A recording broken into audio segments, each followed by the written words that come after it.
चलो अब मैं सीजी बोर्ड कक्षा 10वीं के विज्ञान सब्जेक्ट के आईएमपी प्रश्न बता देता हूँ। जैसे सामाजिक विज्ञान में मैंने बताया था, वहाँ से पूरा का पूरा अटेम्प्ट हुआ है।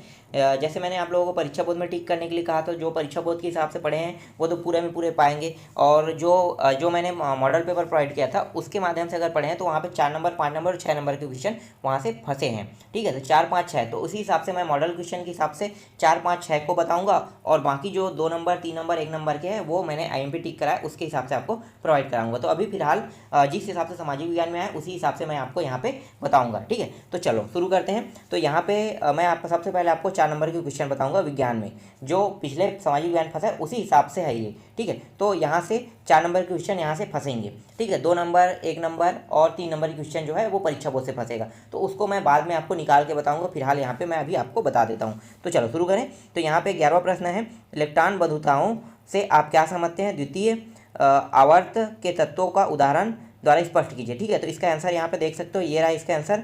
यहाँ पे इसका आंसर लगा हुआ है, यहाँ पे आप देख लेना इसका उत्तर। ठीक है, इसको बताने की जरूरत तो नहीं है। यहाँ पे बहुत ही आसान क्वेश्चन है और छोटा भी है, आपसे याद हो जाएगा 4 नंबर के हिसाब से। फिर इसमें अथवा नहीं दिया है। ठीक है, जिसमें अथवा दिया है उसको अथवा को भी आपको पढ़ना है, क्योंकि क्वेश्चन जरूरी नहीं है कि जो मैं बता रहा हूँ और यहाँ पे अथवा दिया सिर्फ वही आया। ठीक है, अथवा भी आएगा। ठीक है, तो इसलिए आपको अथवा भी इसमें पढ़ना है। इसके बाद 12वां है, निम्नलिखित रासायनिक समीकरणों को पूर्ण कीजिए। ठीक है, रासायनिक समीकरण को पूर्ण करना है, तो यहाँ पे आप देख सकते हो। ठीक है, तो यहाँ पे 4 है और इसका आंसर यहाँ पे दिया हुआ है। चलो आगे देखते हैं। इसके बाद अथवा है, निम्नलिखित 12वां में अथवा दिया है। ठीक है, निम्नलिखित यौगिक के क्रियात्मक समूह पहचान कर लिखे। क्रियात्मक समूह को पहचान कर लिखना है। तो देखो यहाँ पे है C3H7OH। OH जो है एल्कोहल है, मतलब यही चीज़ आपको पहचाना है। OH है, OH है, यहाँ पे Cl है। ठीक है, CHO है। तो क्या क्या चीज़ है इसके नाम लिखना है, यहाँ पे लिखा हुआ है। ठीक है, इसके बाद देखो 13वां प्रश्न।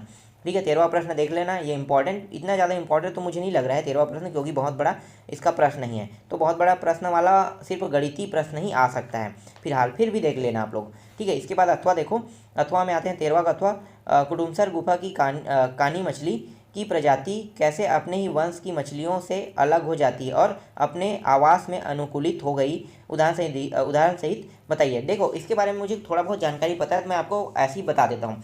देखो कुडुमसर गुफा जो है वो ज़मीन के नीचे में है, और वहाँ पे प्रकाश नहीं जाता, सूर्य के प्रकाश, तो सूर्य का प्रकाश नहीं जाएगा तो वहाँ की मछली क्या होगी? अंधी हो जाएगी। इसीलिए कुडुमसर गुफा की जो मछली है वो अंधी पाई जाती है। किस कारण? प्रकाश नहीं पाने के। जिस समय वो पैदा होती है उस समय उसके पास उसके रोशनी तो होता है, लेकिन वहाँ पे रोशनी ही नहीं जाता है, प्रकाश नहीं जाता, इसीलिए वहाँ की जो मछली है वो अंधी पाई जाती है, और इसी कारण वो अन्य मछलियों के मुकाबले वहाँ पे क्या अलग होती है, इसीलिए। ठीक है, जब अंधी होगी तो अलग ही माना जाएगा वहाँ पे। चलो आगे देखते हैं।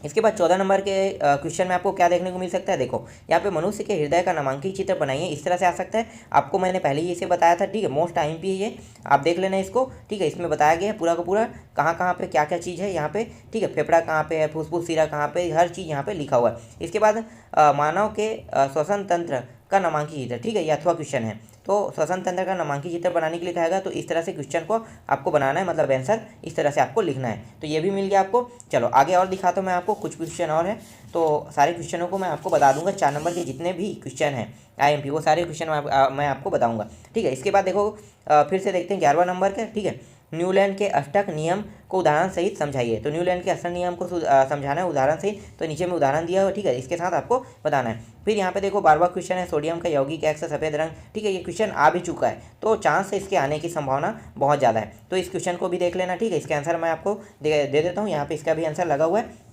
फिर मैं आपको इसके अथवा क्वेश्चन दिखाता हूँ। अथवा क्वेश्चन में देखो यहाँ पे कहाँ पे कैल्शियम का एक यौगिक। ठीक है, तो ये वाला क्वेश्चन आप लोग देखना। ठीक है, ये भी इंपॉर्टेंट क्वेश्चन है, इसको भी देख लेना। ठीक है, चलो आगे बताते हैं। इसके बाद मैं आपको देता हूँ 13वां क्वेश्चन को। ठीक है, जीवों के विकास में चयन और अनुकूलन की क्या भूमिका है, एक उदाहरण द्वारा समझाइए। तो एक उदाहरण द्वारा समझाना है, तो यहाँ पे देखो जीवों के विकास के चयन की भूमिका यहाँ पे है। फिर यहाँ पे और कुछ चीज़ें हैं, टॉपिक है, उसको भी मैं बता देता हूँ। ठीक है, आपको ये पूरा लिखने की जरूरत नहीं है, छोटा सा टॉपिक है, मतलब 4 पॉइंट है, 4-5 पॉइंट में आप लोग लिख लेना। ठीक है, इसके बाद है देखो दूसरा क्या है, जीवों के विकास में अनुकूलन की भूमिका। ठीक है, तो अनुकूलन की भूमिका, तो एक चयन हो गया, जीवों के विकास में चयन मैंने आपको बता दिया, अनुकूलन की भूमिका। ठीक है, तो ये दोनों देख लेना, और इसमें कुछ टॉपिक दिया हुआ है, जैसे कि यहाँ पे देखो दीर्घकालीन अनुकूलन दिया है, ठीक है, संरचनात्मक अनुकूलन है, क्रियात्मक अनुकूलन है। तो ये सारी चीज़ें आपको आंसर में लिखने हैं अगर ये प्रश्न आता है तो। इसके बाद इसमें अथवा प्रश्न मैं दिखा देता हूँ। अथवा प्रश्न में क्या है, मेंडलम के द्वारा किए गए प्रयासों के विपरीत लक्ष्यों से उत्पन्न पहली पीढ़ी के कारक किस प्रकार बनते हैं, रेखा चित्र से दर्शाइए। ठीक है, तो रेखा चित्र से आपको दर्शाना, तो ये प्रश्न भी आप देख सकते हैं, इस तरह से आपको बनाने हैं। फिर यहाँ पे 14 नंबर के क्वेश्चन देखते हैं, आक्सीय और अनाक्सीय श्वसन में अंतर बताइए। ठीक है, तो आक्सीय और अनाक्सीय श्वसन में अंतर बताना है। तो ये कैसे बनेगा, तो यहाँ पे आप देख सकते हो आक्सीय श्वसन और अनाक्सीय श्वसन। ठीक है, इस तरह से आपको हल करने हैं। ठीक है, दोनों में अंतर बताना है, तो इस तरह से आपको अंतर बताना है। इसके बाद इसमें अथवा भी है क्या, हाँ इसमें अथवा भी है। ठीक है, अलैंगिक व लैंगिक प्रजनन से कम 5 अंतर लिखे, कम से कम 5 अंतर, तो यहाँ पे देख सकते हो, यहाँ पे 5 अंतर लिखा हुआ है। फिर आगे मैं आपको दिखा देता हूँ और क्वेश्चन है, जितने भी क्वेश्चन है सबको मैं बताऊंगा। ठीक है, और ये सभी मोस्ट टाइम भी है। यहाँ पे देखो 3 तत्वों के परमाणु संख्या क्रमशः 5, 7 एवं 10 है, बताइए। ठीक है, तो यहाँ पे आपको बताना है, तो यहाँ पे देख सकते हो। इसके बाद यहाँ पे 12वां क्वेश्चन में आते हैं, सिरका किसे कहते हैं, इसका उत्पादन कैसे किया जाता है, तो ये क्वेश्चन देख लेना। ठीक है, इसके भी आंसर यहाँ पे मैंने लगा दिया है। ठीक, समझ में आ गई ये भी। चलो आगे देखते हैं। इसके बाद मैं आपको दिखाता हूँ नेक्स्ट प्रश्न अगला कहाँ पे है, यहाँ। ठीक है, यहाँ पे अथवा है। ठीक है, इसमें अथवा भी है, सिरे से एल्कोहल निर्माण को निम्न बिंदुओं में समझाइए। ठीक है, निम्न बिंदुओं में आपको समझाना है। तो यहाँ पे देखो नामांकित चित्र है। ठीक है, यहाँ पे विधि है, तो इन्हीं टॉपिकों को आपको लेके बताना है। तो इसका भी आंसर आप देख सकते हो। ठीक है, यहाँ पे पूरा लगा हुआ है, ये बहुत बड़ा दिखाई दे रहा होगा। ठीक है, तो आपको पूरा का पूरा याद करना है, ऐसे जितना हो सके उतना याद कर लेना। 4 नंबर क्वेश्चन है, उसी के हिसाब से आपको याद करने हैं। चलो आगे दिखाते हैं। इसके बाद है 13वां प्रश्न है, डार्विन के प्राकृतिक वर्णनवाद को समझाइए। ठीक है, तो वर्णनवाद को समझाना, इसी को दूसरे नाम से भी जाना जाता है जीवधारियों के विभिन्न जातियों के उद्भव के संबंध में डार्विन के क्या विचार है, ये देख लेना। ठीक है, ये 2 नामों से जाना जाता है। ये क्वेश्चन का आंसर यहाँ पे लगा हुआ है। इसके बाद आते हैं इसके अथवा में। अथवा क्या है, समझात अंक से आप क्या समझते हैं, समझाइए। तो ये रहा समझात अंक से क्या समझते हैं, इसका भी आंसर यहाँ पे लगा हुआ है। फिर है धमनी और सीरा में कोई 4 अंतर लिखे, तो धमनी और सीरा में आपको 4 अंतर लिखने हैं, तो यहाँ पे आप देख सकते हो। ठीक है, 4 अंतर है, यहाँ पे टोटल 6 अंतर है। फिलहाल आपको 4 अंतर ही इसमें से याद करने हैं। फिर यहाँ पे देखो नेक्स्ट प्रश्न है, श्वासोच्छ्वास तथा श्वसन में कोई 4 अंतर लिखे, तो इसमें भी 4 अंतर लिखना है, यहाँ भी 5 अंतर लिखा है, इसमें से सिर्फ आपको 4 याद करने हैं। ठीक, तो इस तरह से यहाँ पे मैंने आपको प्रोवाइड करा दिया और है। ठीक है, इसको भी दे देता हूँ, ये अंतिम वाला है।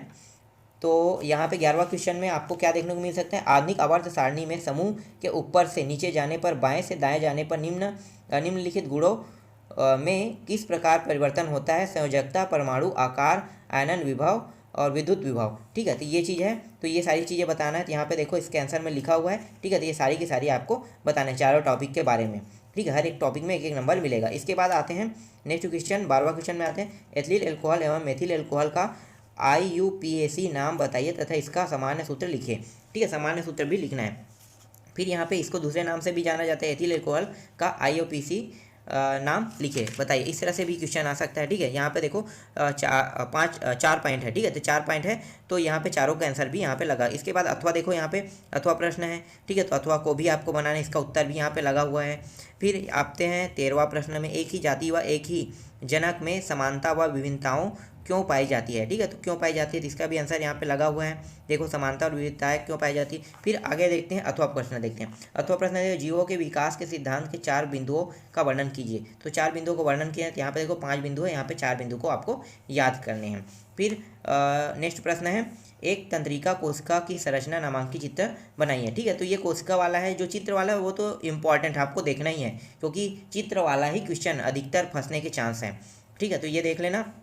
फिर मानव के शरीर में होने वाले किसी प्रतिवर्ती क्रिया को नामांकित चित्र बनाइए। ठीक है, प्रतिवर्ती क्रिया का नामांकित चित्र बनाना है, तो ये वाला चित्र आपको बनाना है। तो कैसे बनाना है, यहाँ पे बना हुआ है। ठीक है, तो इस तरह से 4 नंबर में जितने भी IMP क्वेश्चन है वो मैंने पूरा बता दिया 4 नंबर का। इसके बाद मैं आपको 5 नंबर के जितने भी IMP क्वेश्चन है वो सभी के सभी आपको बता दूंगा जल्द ही।